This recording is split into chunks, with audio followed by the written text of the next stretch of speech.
नमस्कार। सामान्य विज्ञान के इस लेक्चर में आपका स्वागत है। आज हमारी चर्चा का मुख्य विषय है भौतिकी या भौतिक विज्ञान। तो हम सामान्य विज्ञान के अंतर्गत भौतिक विज्ञान, रसायन विज्ञान और जीव विज्ञान को पढ़ेंगे। तो आइए सीधी चर्चा करते हैं।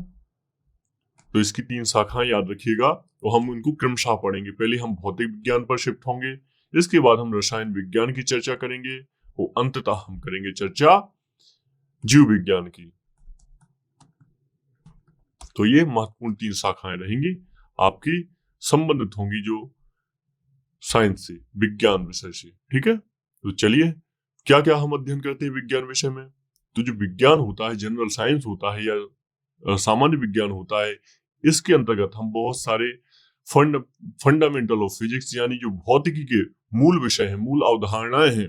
उदाहरण के तौर पे अगर बात की जाए, आपके जीवन में ऐसे बहुत सारे प्रक्रम होते हैं, चाहे वो आपके आसपास हो और चाहे वो आपके किसी भी द्रव्य के रूप में हो, चाहे वो ठोस, द्रव, गैस, किसी भी रूप के जो प्रक्रम हो, किसी भी रूप की क्रियाविधियां हो, तो हर चीज का अपना एक रासायन विज्ञान होता, अपना एक विज्ञान होता है। वो फिजिक्स भी हो सकता है, रसायन भी हो सकता है और जीव विज्ञान भी हो सकता है। उदाहरण के तौर पे आपका पूरा शरीर ही जीव विज्ञान की शाखा के अंतर्गत अध्ययन किया जाता है। तो इस तरीके से अगर देखा जाए तो आपके आसपास, आपके वातावरण के आसपास, आपके ये पारिस्थितिक तंत्र में जो भी कुछ घटित हो रहा है, जो भी आपके पर्यावरण में घटित हो रहा है, जो भी आपको दिखाई दे रहा है, हर चीज का अपना एक वैज्ञानिक महत्व होता है। विज्ञान की दृष्टि से अपना एक उद्गम होता है और अपनी एक उपस्थिति होती है और अपना एक अंत होता है। तो इसलिए विज्ञान विषय हमें पढ़ना आवश्यक है, क्योंकि चीजों की वास्तविक समझ इससे विकसित होती है। एक होता है फिलॉसफी या फिर एक दर्शन शास्त्र की दृष्टि से, जैसा कि बुद्ध जी ने कहा था, महात्मा बुद्ध ने, तथागत कहलाते हैं इसलिए बुद्ध, क्योंकि वस्तुओं के वास्तविक जानकार कहे जाते हैं। और एक ये होता है विज्ञान के अंतर्गत, जिसमें आप वस्तुओं के वास्तविक जान सकते हैं, वस्तुओं को उनकी संरचना की दृष्टि से। वो फिलॉसफी की दृष्टि से था जो बुद्ध ने कहा था, लेकिन आपका ही संरचना की दृष्टि से, आखिर निर्माण कैसे हुआ। तो कुल मिला के हम जैसे वायु कैसे बनी आपकी, ये वायु है क्या चीज, पानी क्या है, जल क्या है, आप जल पढ़ते हैं, यौगिक है, जल तत्व है, क्या है आखिर जल। तो ये समस्त जो बातें हैं, आपके जो मेटल होते हैं, ये इतने कुछ मेटल इतने पास क्यों होते हैं, कुछ मेटल इतने हार्ड क्यों होते हैं, कुछ मेटल आप, कुछ चीजें आप छू भी नहीं सकते हैं, ऐसा क्यों होता है। तो ये समस्त चीजों को हम विज्ञान के अंतर्गत अध्ययन करेंगे। तो मुझे ये समझ, मैं कोशिश कर रहा हूँ आपको कि ये समझ में आ जाए कि आखिर आपको विज्ञान पढ़नी क्यों है। विज्ञान पढ़ने से लाभ क्या होगा आपको। तो लाभ ये होगा कि आप वास्तव में अपनी दुनिया को समझ पाएंगे, एक बेहतर जीवन की समझ बना पाएंगे। इसके अलावा आप परीक्षा को भी तो उत्तीर्ण कर ही लेंगे, लेकिन इसके साथ एक अकुशल व्यक्तित्व भी बनकर निखरेंगे, अगर आप विज्ञान की अच्छी समझ रखते हैं तो जो सामान्य विज्ञान है, ये फंडामेंटल ऑफ फिजिक्स यानी जो भौतिकी के मूल विषय हैं, इनको अध्ययन करती है।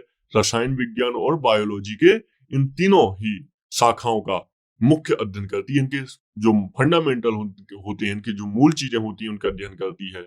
इसके अलावा ये क्या इंक्लूड करती है, study of forces, motion, forces यानी बल, गति, ऊर्जा और मैटर, इसके अलावा केमिकल रिएक्शन। तो कुल मिला के जो अभी हमने ऊपर पढ़ा था, फिजिक्स, केमिस्ट्री, बायोलॉजी का अध्ययन है, बायोलॉजी के फंडामेंटल्स का अध्ययन है, तो ये उसी के विषय, ये फिजिक्स के विषय हो जाएंगे और ये आपका केमिस्ट्री का विषय हो जाएगा। तो इस तरीके से आप देखेंगे।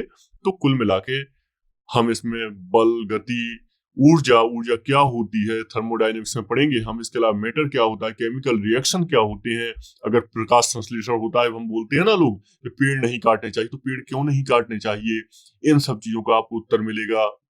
ह्यूमन बॉडी क्या है, कैसे हमारा शरीर काम करता है, तो इन सब चीजों के बारे में आपको सारे विषय के बारे में जानकारी प्राप्त होती है। अगर आपको इससे ये भी पता चलेगा, अगर पत्ते हरे दिखते हैं तो ये हरे क्यों दिखते हैं, कुछ पत्ते पीले क्यों दिखते हैं, आपको ये समझ में आएगा कि आपको ये कलर क्यों दिखते हैं अलग अलग। ये सारी चीजें हम फिजिक्स के अंतर्गत काउंट करेंगे, समझेंगे, पढ़ेंगे अच्छे तरीके से। तो आइए कुछ बेसिक बात कर लेते हैं फिजिक्स के बारे में। सबसे पहले शुरुआत करते हैं। तो फिजिक्स की शुरुआत कहाँ से होती है, मात्रक इकाइयों के साथ होती है।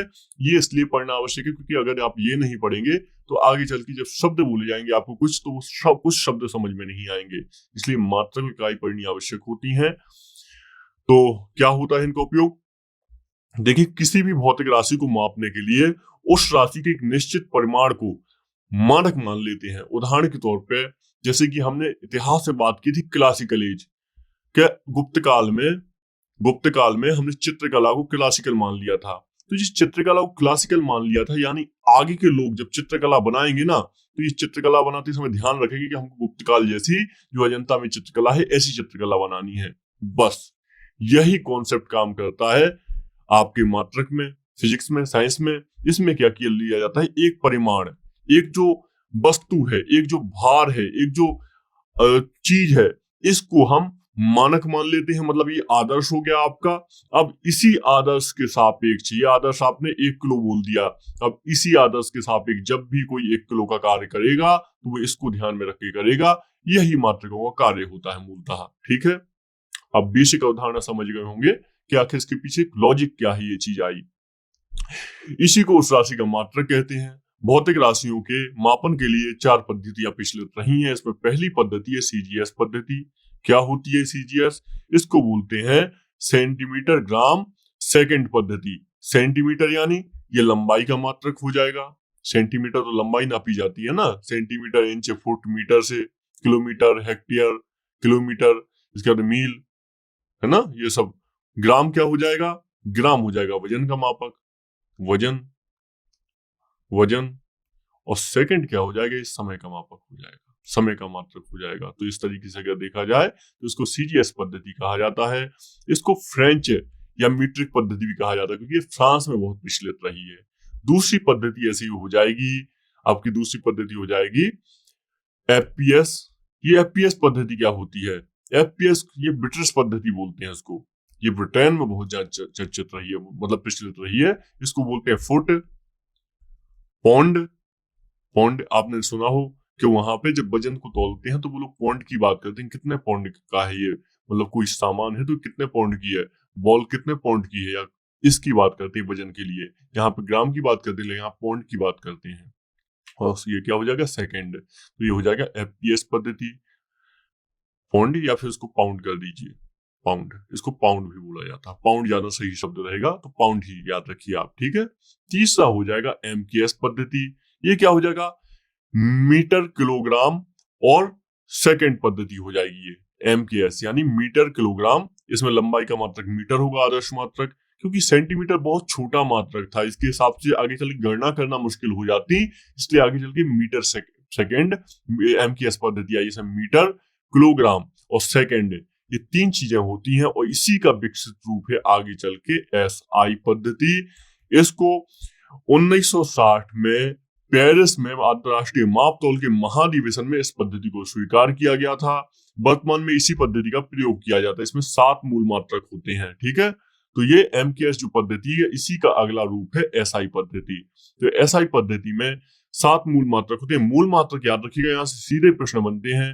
इसमें पहला मूल मात्रक हो जाएगा लंबाई। लंबाई का, एसआई का मूल मात्रक क्या होता है? मीटर। और इसका संकेत होता है, जो संकेत होते हैं ना कि आपको किसके दर्शाने होते हैं, जैसे आप बोलते हैं कि 2 मीटर की लंबाई है, तो 2 आप ऐसे मीटर लिख देते हैं इंग्लिश में, या 2 मीटर ऐसे लिख देते हैं। तो यही संकेत हमें देखना है। ये स्मॉल में लिखा जाता है मीटर, कैपिटल में नहीं लिखा जाएगा। ठीक है, ये स्मॉल कैपिटल का याद रखिएगा। लंबाई मीटर, इसका क्या हो जाएगा? एम हो जाएगा संकेत। दूसरा हो जाएगा द्रव्यमान। द्रव्यमान क्या होता है? किलोग्राम होता है, किलोग्राम। और इसका मात्रक क्या हो जाएगा? जो मात्रक नहीं, संकेत क्या हो जाएगा? संकेत, ये मात्रक हो जाएगा, ये हो जाएगा केजी, किलोग्राम। ठीक है, ये सब दोनों स्मॉल में है, याद रखिएगा। तीसरा हो जाएगा आपका समय। समय का हम जानते हैं, बात कर जो सेकेंड, इसको डिनोट कैसे करते हैं? एस से करते हैं, स्मॉल एस से। इसके बाद चौथा हो जाएगा, ये प्रश्न बन सकता है, अगर वो पता है प्रश्न दे देगा, सेकंड का संकेत होता है, ऐसे लिख देगा वो, और फिर इसके बोले इसमें ऑप्शन दे देगा, पहला कैपिटल एम, दूसरा लिख देगा स्मॉल एम, तीसरा लिख देगा स्मॉल एस, चौथा लिख देगा वो कैपिटल एस। तो आप लोग कंफ्यूज हो जाएंगे इस तरीके से, तो याद रखेंगे इन सब बातों को। चौथा हो जाएगा आपका ताप। ताप का क्या हो जाएगा? केल्विन होता है, इसका मात्रक केल्विन। इसका जो संकेत होता है ये कैपिटल के होता है, याद रखिए कैपिटल के होता है। पांचवा हो जाएगा इसमें विद्युत धारा। विद्युत धारा का होता है एम्पियर होता है। एम्पियर में मापते हैं ना कितने एम्पियर करंट आ रहा है, तो ये एम्पियर इसका हो जाएगा कैपिटल ए हो जाएगा, इसका कैपिटल ए हो जाएगा संकेत, ठीक है। और छठवां हो जाएगा जो बहुत ज्यादा महत्वपूर्ण है, ज्योति तीव्रता। ज्योति तीव्रता, ज्योति तीव्रता, तो इसमें क्या हो जाएगा, इसमें हो जाएगा कैंडला, कैंडला, और दूसरा हो जाएगा इसका मत वो हो जाएगा सीडी। सातवां हो जाएगा पदार्थ का परिमाण, पदार्थ परिमाण, ये हो जाएगा मोल, मोल, और ये MOL इसका साइन होता है। ये सब आप चीजें याद रखेंगे, बहुत ज्यादा महत्वपूर्ण रहेंगे आपके लिए। यहाँ के कोई सीधे प्रश्न बनते हैं, अगर न्यूटन की थ्योरी में हम पहुंच जाते तो आपको समस्या हो जाती, इसीलिए इन सब के बारे में जानना बहुत ज्यादा है। इसके अलावा मीटर की कुछ नई परिभाषाएं बदल गई हैं। एक नई परिभाषा आई है मीटर के लिए, ये एक नई परिभाषा कहते हैं, 1 मीटर की वह दूरी है जो निर्वात में प्रकाश की किरण सेकंड के 1/2.99792 हिस्से में तय करती है। तो ये आपको याद तो नहीं रखना, याद नहीं ही आप रख पाएंगे, लेकिन फिर भी कुछ नई परिभाषाएं आ गई है, इतना याद रखिएगा। सेकंड की मीटर की परिभाषा नई आ गई है, किलोग्राम की परिभाषा नई आ गई है, इसके अलावा सेकंड की परिभाषा भी नई आ गई है, ठीक है। तो ये सब चीजें याद रखिएगा। एम्पियर की परिभाषा भी नहीं है, केल्विन की परिभाषा और कैंडेला की परिभाषा भी नहीं है, तो ये सब आप याद रखेंगे, ठीक है। तो इन्हीं भौतिक राशियों से आगे चल के व्युत्पन्न मात्रक बनते हैं। ये जो भौतिक राशियां हैं इनको मूल क्यों कहते हैं, आखिर आपके मन में शब्द होगा, क्योंकि आगे चल के आप देखेंगे इन्हीं जो 7 राशियां हैं, इन्हीं 7 राशियों से आपकी सारे जो अन्य मात्रक हैं ये बनेंगे। उदाहरण के तौर पे जब भी हम कभी आयतन की बात करते हैं कि आयतन क्या है, तो आयतन को किससे काउंट करते हैं, आयतन इसको कहते हैं लंबाई चौड़ाई गुणे ऊंचाई करते हैं ना, लंबाई चौड़ाई और गुणे ऊंचाई। और जब हम इसका सूत्र लिखते हैं, क्योंकि लंबाई चौड़ाई ऊंचाई क्या होता है, मीटर के साथ डिनोट की जाती है, तो हम इसमें लिखेंगे मीटर, मीटर की पावर 3, ये इसका संकेत हो जाएगा। तो लंबाई चौड़ाई ऊंचाई को गुणा कर दिया, यानी लंबाई का ही तरीके से किया, तो ये मीटर क्यूब हो गया। आप देखेंगे आगे चल के हम बेग निकालेंगे, तो बेग कैसे निकलेगा, बेग क्या होता है, विस्थापन बटे समय, विस्थापन बटे समय। विस्थापन क्या होता है, विस्थापन आप जानते हैं एक तरीके से लंबाई ही है। विस्थापन मतलब क्या होता है, एक जगह से दूसरी जगह का ये विस्थापन हो गया। तो एक तरीके से जो लंबाई को ही आपने काउंट किया ना, लंबाई पे ही आप चले ना, तो ये हो जाएगा, क्या हो जाएगा, विस्थापन बटे समय। इसमें हो जाएगा लंबाई, और ये अपना लंबाई यानी मीटर हो जाएगा, लंबाई का मात्रक मीटर, और ये हो जाएगा सेकंड। तो बस सूत्र यहाँ पे बन गया, मीटर सेकंड की इनवर्स या मीटर अपॉन में सेकंड हो जाएगा, मीटर बटे सेकंड हो जाएगा, ये भी हो जाएगा, ये दोनों ही सही है, ठीक है। मीटर अपॉन में सेकंड इसका हो जाएगा, वैसे मीटर पर सेकंड इनवर्स भी इसको लिखते हैं। इसी तरीके से आपका ये बल हो जाएगा। तो बल बराबर क्या होता है, ma यानी द्रव्यमान, द्रव्यमान गुणे त्वरण, तो ma हो जाएगा। तो द्रव्यमान क्या होता है, द्रव्यमान एक तरीके से द्रव्यमान आप देखेंगे तो ये किलोग्राम हो जाएगा, क्योंकि द्रव्यमान को किलोग्राम में नापते हैं ना, ये आप देखिए ये लिखा हुआ था, किलोग्राम में नापते हैं। और त्वरण क्या हो जाएगा, त्वरण आपका हो जाएगा मीटर अपॉन में सेकंड, क्योंकि विस्थापन के बाद त्वरण एक नई परिभाषा आती है, वो एक तरीके से ये समय के सापेक्ष में लंबाई को दिखाती है, तो मीटर अपॉन में सेकंड स्क्वायर, तो इस तरीके से स्क्वायर। तो इस तरीके से इसको न्यूटन भी बोलते हैं, इसके मात्रक को न्यूटन। कितने न्यूटन का बल लगाया, इतने न्यूटन का बल लगाया। तो इस तरीके से आप देखेंगे कुल मिला के किलोग्राम और मीटर का उपयोग हुआ ना, तो इसीलिए इसको व्युत्पन्न मात्रक कहा जाता है। बस इतना समझ लीजिए, ठीक है। चलिए आगे बढ़ते हैं, नेक्स्ट कुछ बातों पे बात कर लेते हैं जो बहुत ज्यादा महत्वपूर्ण है। तो आपने आयतन देख लिया, बेग देख लिया, बल देख लिया। बल के अलावा कुछ और 2-4 चीजें देख लीजिए, क्योंकि आपको ये सारी चीजें आगे चल के काम आएंगी बहुत ज्यादा। कार्य कार्य कार्य को क्या बोलते, कार्य का सूत्र क्या होता है, बल गुणे विस्थापन होता है, बल गुणे विस्थापन कार्य का सूत्र होता है। इसको न्यूटन गुणे मीटर कहते हैं, इसको जूल से भी इसका मात्रक जूल भी होता है, या फिर इसको न्यूटन गुणे मीटर भी इसका मात्रक होता है, ठीक है। कार्य का शक्ति क्या होता है, ये होता है कार्य बटे समय, समय के सापेक्ष कार्य करने की क्षमता को शक्ति कहते हैं। इसे जूल अपॉन में सेकंड से भी मापते हैं, इसके अलावा इसको वॉट से भी मापते हैं, शक्ति को कितने वॉट शक्ति लगाई। समतल कोण समतल कोण छोड़ दीजिए, आपके काम का नहीं है इतना ज्यादा, आपको इतना ज्यादा दिमाग नहीं लगाना है। बस एक त्वरण देख लिया हमने, घनत्व देख लीजिए, घनत्व पूछा जाता है। घनत्व क्या होता है? ये होता है द्रव्यमान अपॉन में आयतन। ये द्रव्यमान अपॉन में आयतन होता है। क्या होता है द्रव्यमान? तो ये हो जाएगा किलोग्राम।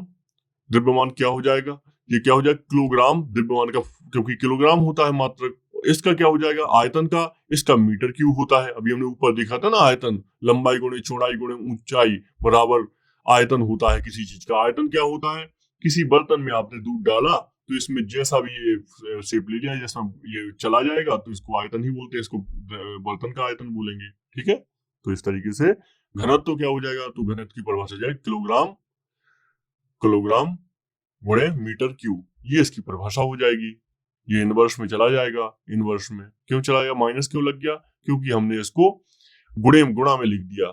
अगर हम इसको लिखते भागे में ही, भाग में, विभाजन में ही लिखते, तो अब इसका होता किलोग्राम अपॉन में, किलोग्राम अपॉन में मीटर क्यूब। ये इसका फिर इसमें इनवर्स नहीं लगता, माइनस नहीं लगता साइन, जो गुणा में लगा है। ठीक, ये आपको बेसिक पता होगा मैथ्स का, तो उससे संबंध समझ में आ जाएगा आपको। तो ये सब आप कुछ फॉर्मूले याद रखेंगे, ये फॉर्मूले अति आवश्यक हैं आपके लिए। तो आइए अब बात करते हैं न्यूटन के गति के प्रथम नियम पर। न्यूटन के गति के प्रथम नियम पर क्या है आखिर ये न्यूटन के गति का प्रथम नियम? तो न्यूटन आप जानते हैं, doctor Isaac Newton, sir Isaac Newton एक बहुत बड़े वैज्ञानिक हैं। तो इनकी कुछ इन्होंने कुछ सिद्धांत दिए हैं। इन्होंने गति के सिद्धांत दिए हैं, इसके अलावा कुछ अन्य सिद्धांत भी इन्होंने दिए हैं, सबकी बात करेंगे। ठीक है, तो आइए गति के प्रथम नियम पर बात कर लेते हैं पहले। तो इन्होंने न्यूटन की गति के प्रथम नियम क्या है? तो पिंडों अथवा वस्तुओं, कुछ पिंड या वस्तुएं, कुछ समझ लीजिए, वस्तुओं की बात कर रही है, कि गति का वर्णन करने के लिए न्यूटन ने 3 नियम परिभाषित किए हैं। 3 नियम परिभाषित किए हैं। इन 3 नियमों को न्यूटन की गति के नियम कहा जाता है। न्यूटन की गति के नियम बल की परिशुद्ध परिभाषा देते हैं। ये बल के लिए बहुत ज्यादा महत्वपूर्ण है। बल की परिशुद्ध परिभाषा देते हैं, वस्तु पर लगाए गए बल तथा उसके द्वारा प्राप्त की गति को अवस्था के बीच संबंध स्थापित करते हैं। इसमें बल लगेगा तो इसके बाद ये गति करेगी, तो इनके बीच में क्या करते हैं? अंतर संबंध स्थापित करते हैं न्यूटन के गति के नियम। अभी हम बहुत अच्छे एग्जाम्पल से पढ़ेंगे। ठीक है, इसको हम समझेंगे बहुत ही बढ़िया तरीके से। बल याद रखिएगा, वही F m/a। अभी हमने पढ़ा था मास इंटू एक्सेलरेशन, द्रव्यमान गुणे त्वरण, बल का सूत्र होता है। तो ये सूत्र याद रखेंगे तो आपको बल समझ में आएगा अच्छे तरीके से। ठीक है, तो प्रथम नियम के अनुसार क्या होता है? न्यूटन का प्रथम नियम बोलता है, कोई विरामस्थ वस्तु, प्रथम नियम के अनुसार कोई विरामस्थ वस्तु, यानी ये वस्तु रुकी हुई है, ठीक है, कोई विरामस्थ वस्तु विरावस्था में ही बनी रहेगी। वो गतिमान वस्तु निरंतर एक समान चाल से गतिमान रहेगी जब तक कि उसकी विरामावस्था अथवा एक समान गति की अवस्था में परिवर्तन के लिए बाहरी बल के द्वारा उसे बाध्य नहीं किया जाता। ठीक है, ये है इसका अर्थ। कुछ समझ में आया आपको? शायद नहीं, इसको समझ लेते हैं। आप देख रहे हैं ये वस्तु है ना, ये विराम अवस्था में है तो विराम ही रहेगी। आप कहेंगे तो निष्क्रिय वस्तु है तो कैसे विराम ही रहेगी? तो ये आप सोचते हैं ना, लेकिन ऐसा नहीं है, ऐसा नहीं होता है। ये वस्तु विराम अवस्था में है तो विराम अवस्था में ही रहेगी, लेकिन ये वस्तु अगर गति अवस्था में है तो हमेशा गति अवस्था में रहेगी। ऐसा कैसे है? आप सोचिए, आप सोचते होंगे क्योंकि आप कभी एक्सीलेटर में पैर दबा दें, ठीक है, गाड़ी चलने लगती है, तो आपका फिर इस पर एक थॉट आएगा कि जब हमने एक्सीलेटर दबा दिया गाड़ी में तो गाड़ी तो हमेशा चलती रहनी चाहिए, तो फिर गाड़ी रुक क्यों जाती है एक समय के बाद?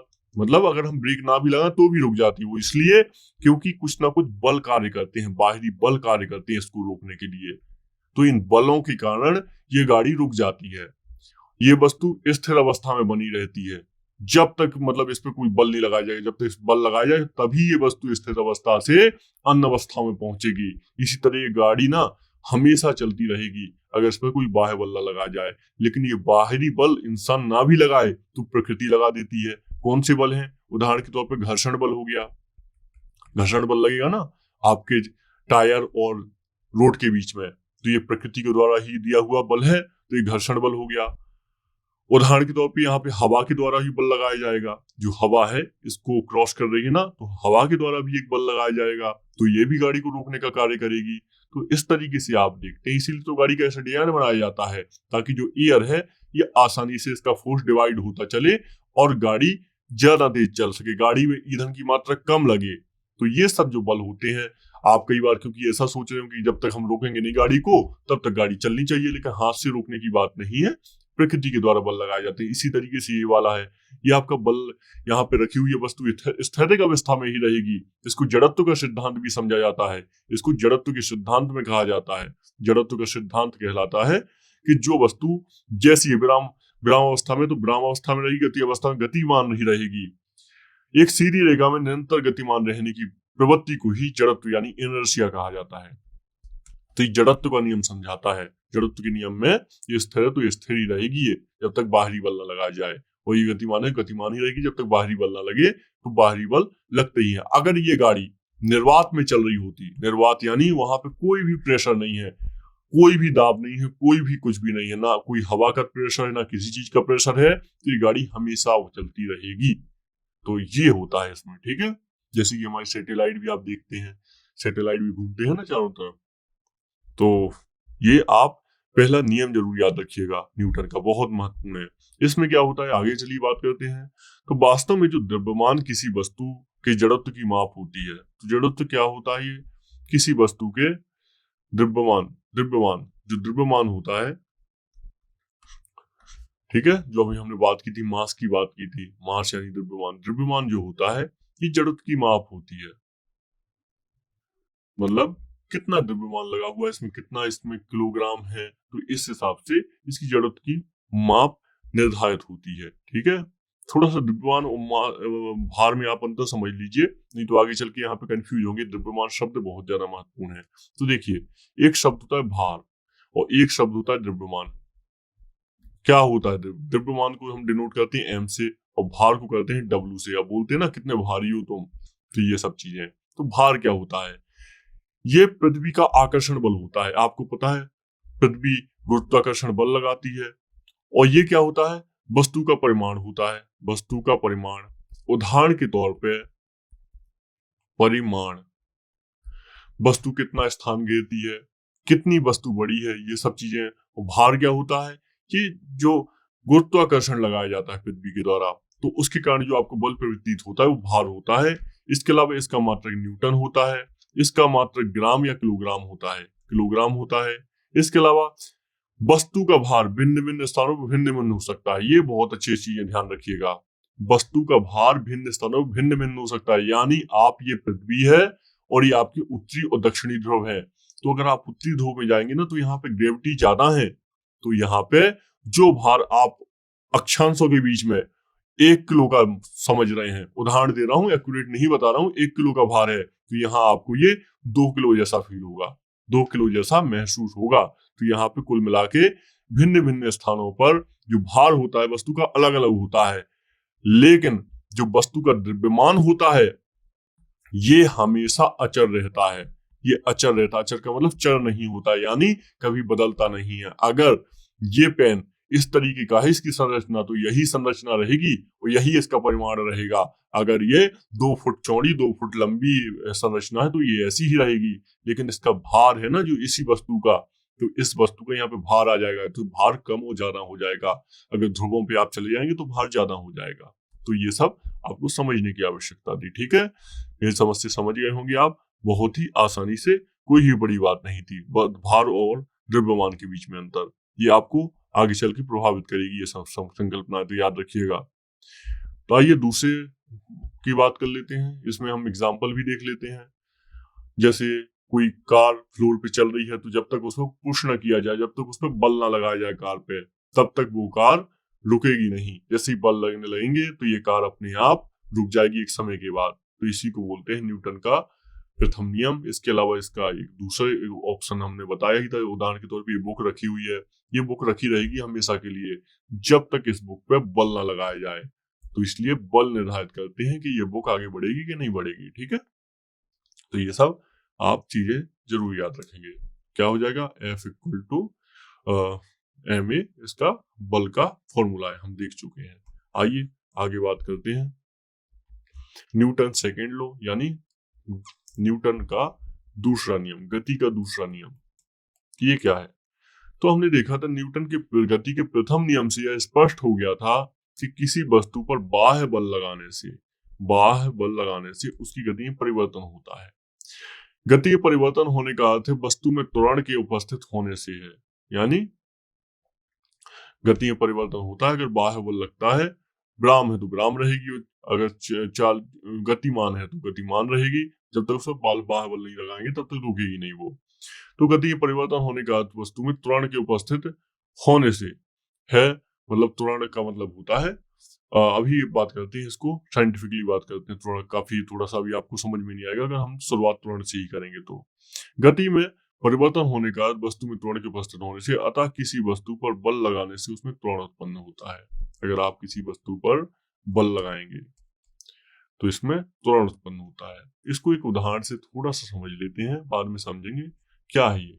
बल लगाएंगे तो त्वरण उत्पन्न हो जाएगा, कुछ समझिए आप।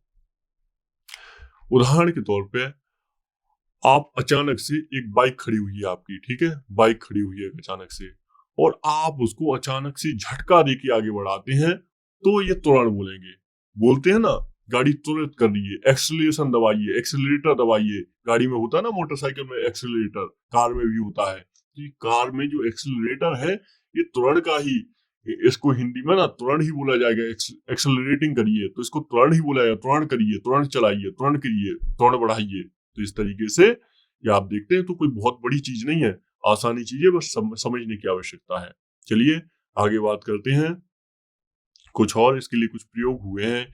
इसमें देखा गया है कि किसी वस्तु पर आरोपित बल, अगर हम इसको F नाम दे दें, उस वस्तु के द्रव्यमान, इसी वस्तु के द्रव्यमान m तथा वस्तु में बल की दिशा में उत्पन्न त्वरण a के गुणनफल के बराबर है। ठीक है, तो इससे क्या हो जाएगा, जो इसमें क्या है, बल F किसके बराबर है, बल क्या है, ये F क्या है, आरोपित बल। ये जो वस्तु है ना, ये जो वस्तु है, इस पर F नाम का बल लगाया, ठीक है, F नाम का बल लगाया, तो ये किसके बराबर होगा, तो ये बराबर होगा इसके द्रव्यमान हम बात कर चुके हैं पहले ही, किलोग्राम।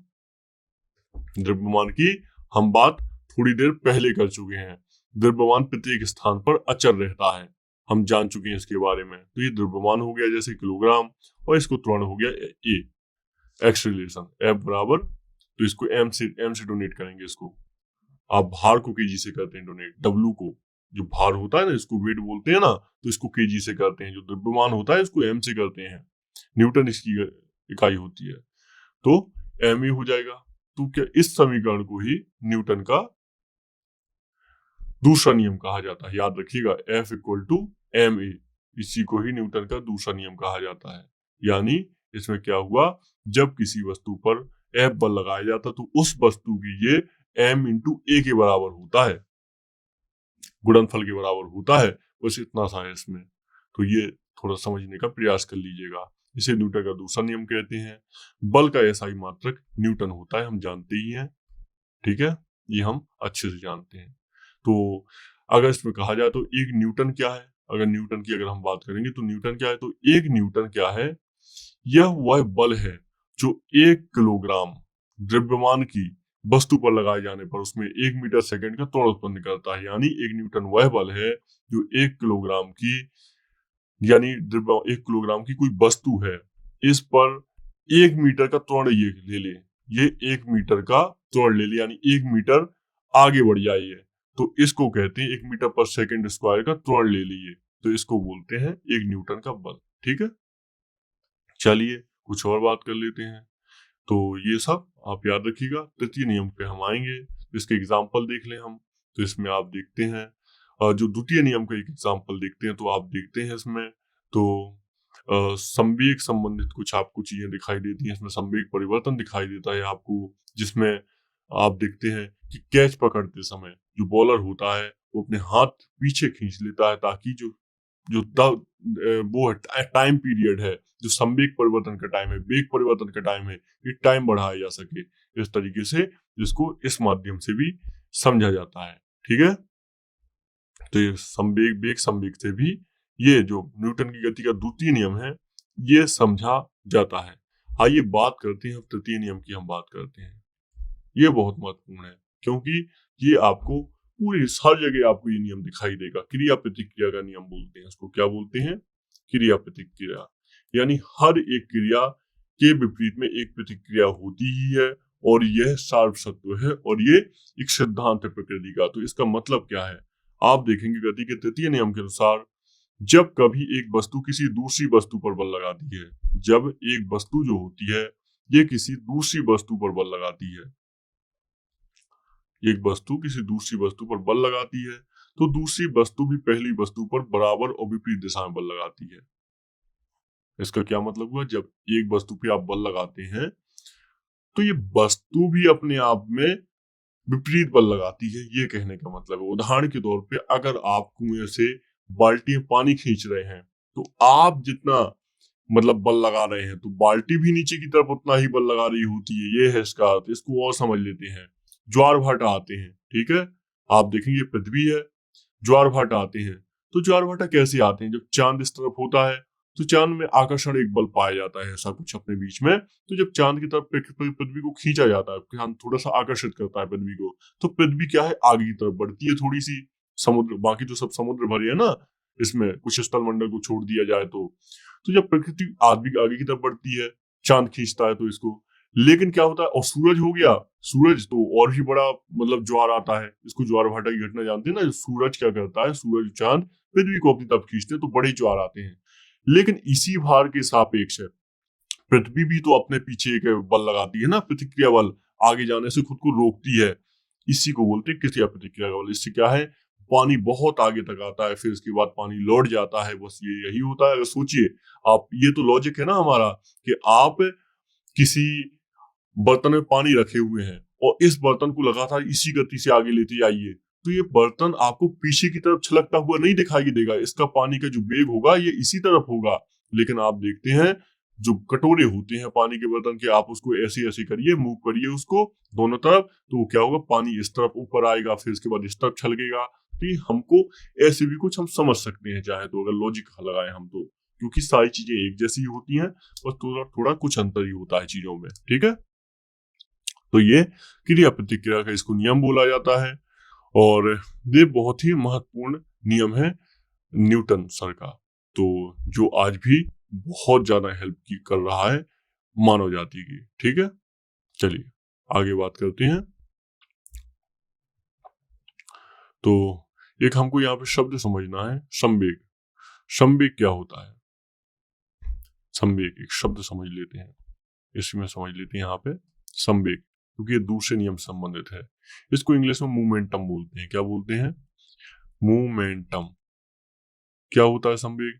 संवेग होता है द्रव्यमान गुणे वेग के गुणनफल को संवेग बोला जाता है। इसको पी से समझा जाता है। संवेग यानी पी, और इससे क्या होता है, द्रव्यमान यानी एम, वेग यानी वी। तो ये P इक्वल टू एम भी होता है। संवेग बराबर द्रव्यमान गुणे वेग होता है। क्या होता है? संवेग एक सदिश राशि होती है। सदिश राशि होती है यानी इसमें दिशा भी होती है, परिमाण भी होता है। इसकी सदिश राशि है जिसकी दिशा वेग की दिशा में ही होती है, यानी जिस तरफ वेग चलता है उसी दिशा में होती है। प्रत्येक गतिमान वस्तु में संवेग होता है। संवेग का ऐसा ही मात्रक होता है किलोग्राम मीटर, किलोग्राम मीटर पर सेकंड। तो ये संवेग का मात्रक होता है। तो ये सब याद रखना आवश्यक होता है। संवेग परिवर्तन क्या होता है? किसी वस्तु के संवेग परिवर्तन की दर वस्तु पर लगे बाह्य बल के समानुपाती होती है। संवेग के परिवर्तन की सदैव बल की दिशा में ही होता है। वह न्यूटन की गति के द्वितीय नियम का एक अन्य रूप है। तो इसको अगर कहा जाए तो बल समानुपाती संवेग में परिवर्तन, और इसके अलावा हो जाएगा समय के सापेक्ष है। ये संवेग परिवर्तन की दर होती है। बस संवेग परिवर्तन का एग्जांपल आपको बताया था।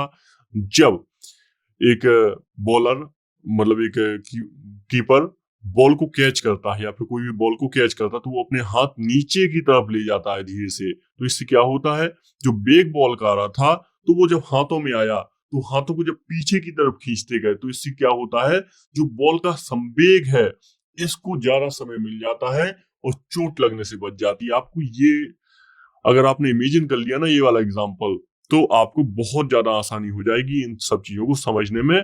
और आपको भले ही आपको ये ना क्लियर हो पाए कि संवेग आखिर क्या है क्या नहीं है, लेकिन आपको ये थोड़ा सा क्लियर जरूर हो जाएगा आखिर संवेग चीज क्या होती है, ये किससे संबंधित है, ये एक्चुअल में क्या है। तो आप इसको प्रैक्टिकल लाइफ में समझ पाएंगे, सबसे बड़ी बात है। ठीक है, तो ये सब चीजें याद रखेंगे आप।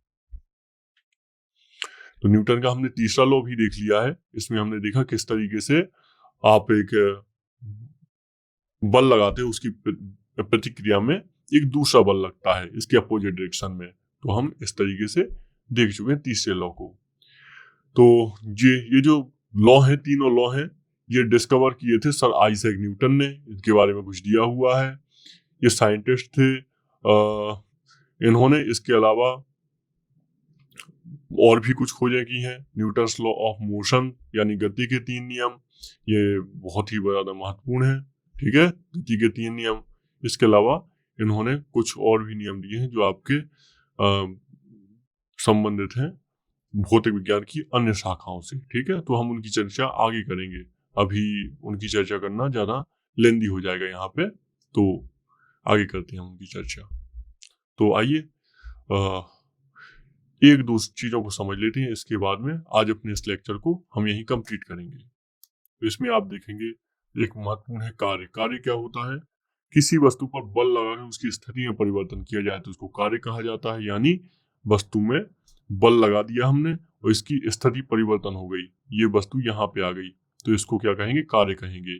अगर सपोज करें आप बल लगा रहे हैं और ये वस्तु आपने वापस यहाँ पे पहुंचा दी और वापस यहाँ से फिर से यहीं पहुंचा दी, तो इसको क्या कहेंगे हम, कार्य तो लगा है लेकिन कार्य का मात्रा कितनी है, 0, शून्य है।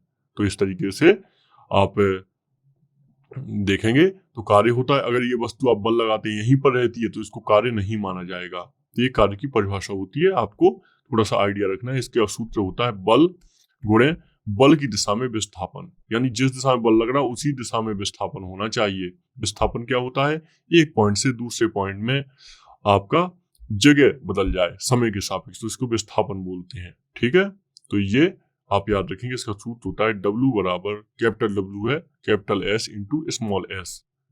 स्मॉल s मीन्स विस्थापन। चलिए, अच्छी बात है। आइए कुछ और बात कर लेते हैं। शक्ति अथवा सामर्थ्य क्या होता है, इसको पावर भी बोलते हैं शक्ति को इंग्लिश में। तो शक्ति सामर्थ्य किसी मशीन अथवा कर्ता के द्वारा कार्य करने की दर को सामर्थ्य कहते हैं, यानी कार्य करने की दर को शक्ति कहते हैं। बस इतना याद रखिएगा। ठीक है, तो शक्ति का सूत्र क्या हो जाएगा, शक्ति इक्वल टू क्या हो जाएगा, कार्य अपॉन में समय, कार्य अपॉन में समय। तो इसको शक्ति को P बराबर हो जाएगा W अपॉन में T, इसको ऐसे भी लिख सकते हैं आप। ठीक है, तो ये भी आप याद रखेंगे। ऐसी एक शब्द है ऊर्जा, तो ऊर्जा भी आपको पता होना चाहिए। ऊर्जा, तो ऊर्जा क्या होता है, इसके अलावा याद रखिएगा एक शक्ति का ही मात्रक होता है अश्व शक्ति, हॉर्स पावर। क्या होता है, हॉर्स पावर।